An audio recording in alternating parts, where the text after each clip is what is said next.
Sly Cooper, Rise of Vexen. Written by Tatsumari Korisuno.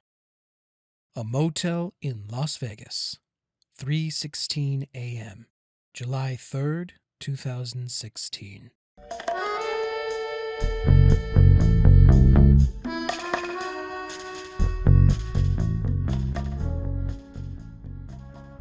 Finally, they arrived at a motel at 3 in the morning. The crew used one of Ivan's contacts to cross the ocean, which proved quite rough. Darius Hunter and Inspector Winthorp increased their search tactics for their group, nearly catching them twice. Vexen guessed it was because Winthorp wanted answers, but Hunter's interest had her stumped. Once everyone had rested, there would be time to find information. Vexen and Bentley used the beds, while Ivan and Murray took the floor with sleeping bags, all four falling asleep instantly. It wouldn't be until 11 that they would wake up. Each member took turns taking a shower, then picking out clothes to blend in with their surroundings. "What do you think, Vexen?" Murray asked, putting a hand on his hip, sporting a Hawaiian shirt and a fake blonde wig and beard. Ridiculous. Vexen chuffed before bursting out in laughter. "What? We use this disguise all the time when traveling overseas," Murray asked as Vexen calmed herself, wiping a tear away from her eye. It's fine, Murray. I just didn't expect you to look like that. She chuckled, rummaging through a trunk of clothes Ivan had delivered through another of his contacts, when Bentley spoke up.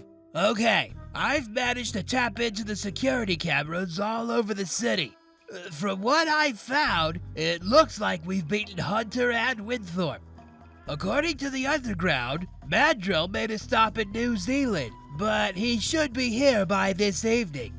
I suppose we should at least enjoy the sights until he gets here. Or find this Jake Windrow. Vexen answered, picking out a dark evening dress and holding it to herself to check if it would fit. "Oh?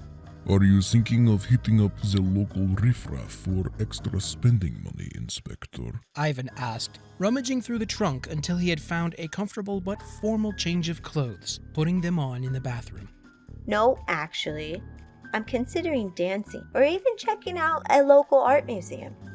I'd like to at least act like I'm on the right side of the law once in a while. Vexen answered while pulling up her hair and giving Ivan a beguiling look. "Well then, be sure and keep your ears and eyes open," Ivan suggested as she went into the bathroom to change. Before she finished, Bentley hacked the security cameras of at least a dozen casinos, looking for anyone that might want any of them dead or hurt, especially now that Vexen was trying to make a name for herself as a thief. Vexen? You might need to keep your eyes and ears open more than usual," Bentley called. Vexen leaned her head out of the door as she secured the top part of a backless dress. What do you mean? "One of the casinos here is called Sunset Ridge and is run by none other than Muggshot."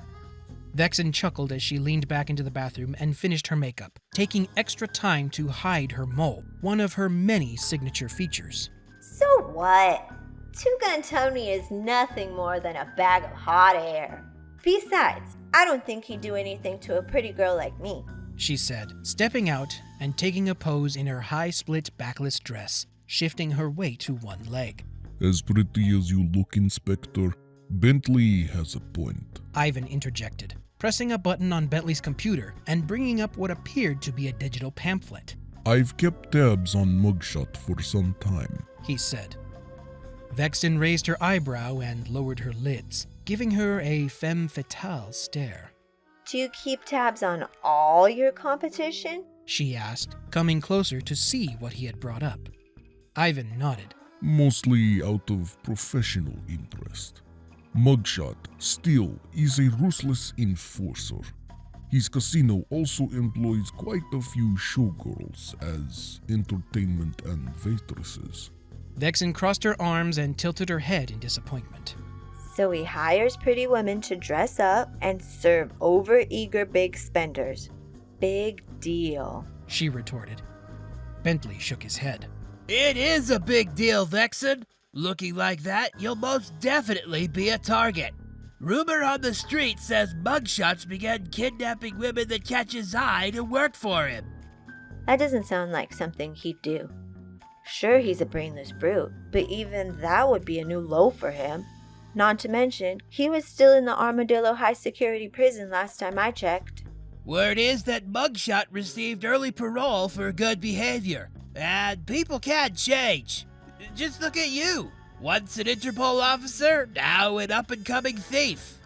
Vexen's knuckles cracked as she clenched her fists. She might have chosen to live the life of a thief, but she still couldn't stand to see injustice like this go unpunished. Then that's what we'll do until Mandrill gets here. If Muggshot has dipped that low, I want to bring him down hard.